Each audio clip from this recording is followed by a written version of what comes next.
Hey everybody, we are back today in Fallout New Vegas, where we're going to end the game with speech. But before we get too far with the NCR, we need those lucky shades for some unforsaken reason. Perhaps it is to fill the void that being a mob boss creates, perhaps it is to fulfill my desire to bite into a pillow while being docked. The world may never know. I speak with the other members of the coolest threesome ever before heading to Phoenix, and turning in NCR dog tags for Legion fame. I'm not going to mention where I got the dog tags from, but just know that latex and a lot of lube was involved. Walking my sexy ass up to Kaisers Tent, I speak with Lucius twice, allowing me to have access to the key to the safehouse. Along the way, I came across some Jackal Gang Members and dispatched them with my Assault Carbine. This weapon is crazy good, and I really want to sit down to make a build for it someday. It seems like it has the potential to be pretty devastating if used right. When we started this run, I didn't think we'd do too much damage by ourselves, and instead use and stay back and the Compliance Regulator. The truth is, I have come to realize that I hate companions in this game. Not because of their writing, or that I don't love their characters, I just can't stand relying on them as heavily as I have in this playthrough. Not being able to take them to DLCs really makes the whole focus on companions damage pointless.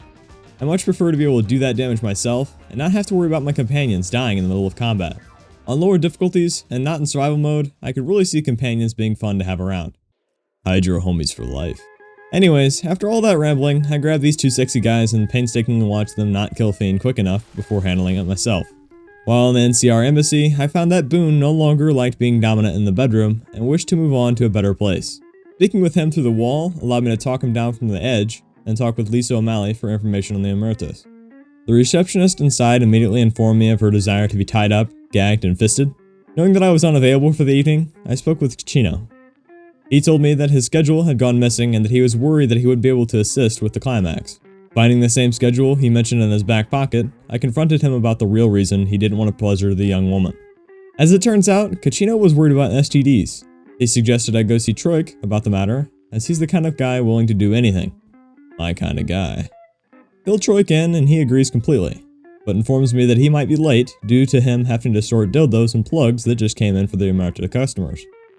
Because I care a great deal about making fantasies come true, I told Troik to just burn the whole thing down with some thermite.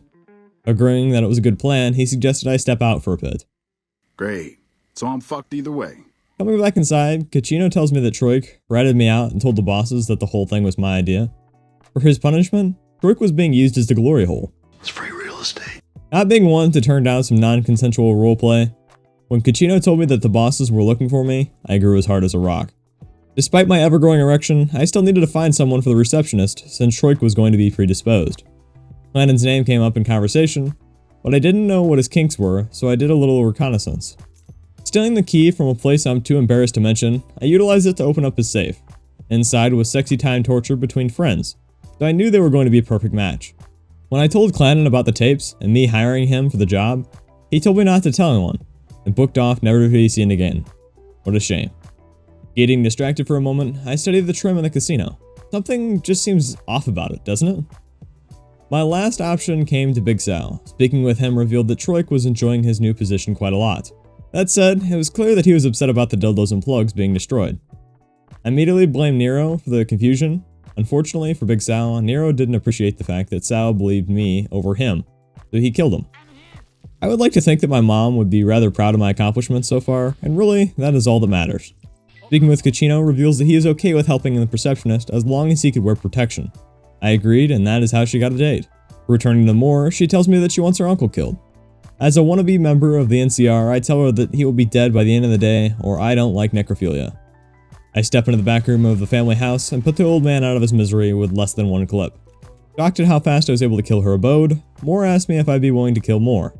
I clarify that she didn't mean herself and instead meant Moore, before asking who she wanted dead this time.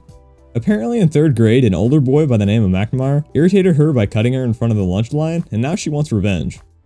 I told her that he was already blown up as well as the rest of his family.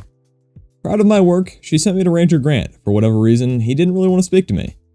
Both appalled and mortified, I forced him to speak with me through a series of commands. Afterwards, he told me that the president was coming and that I needed to secure the family. Eddie took that as a sign that he should just shoot everything that moves, including the NCR troopers, allowing him to effectively blow up. He will not be missed. Reloading my save, everyone suddenly becomes naked. I'm not sure why these things keep happening to me, but I suppose I don't mind it. Seeing a ranger push another ranger off the tower overlooking the president's speaking area, I go to give him a high five for a great prank.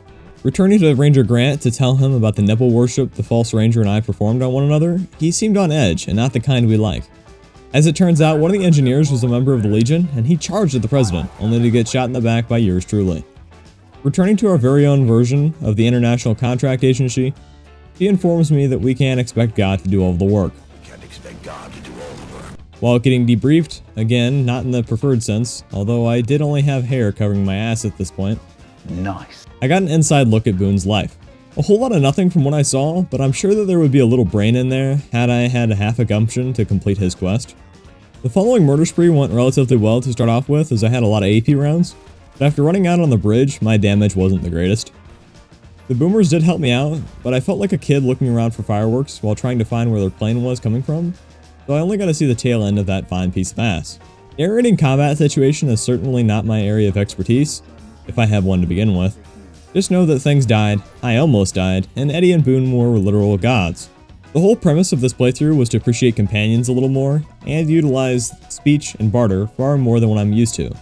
While my use of companions was less than adequate due to my complete lack of interaction with their quests, I did really enjoy being able to use speech in various conversations to make quests go by easier and often better. Because of this experience, I will be sure to level speech much faster than what I normally do. So if nothing else, that is a key takeaway from this video. Talking with Lanius allows me to have a friendly conversation that results in him heading back east. The big deciding factor for him was when I told him that there was a significant lack of Starbucks in the West. He figured that his Legion wouldn't be able to live without their pumpkin spice lattes. Yes, that is the only Starbucks drink I know. Fight me.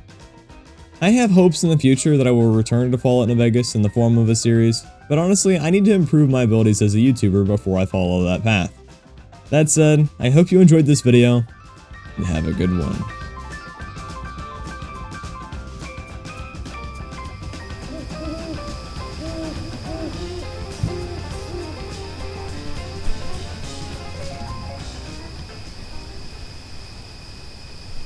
Frisky.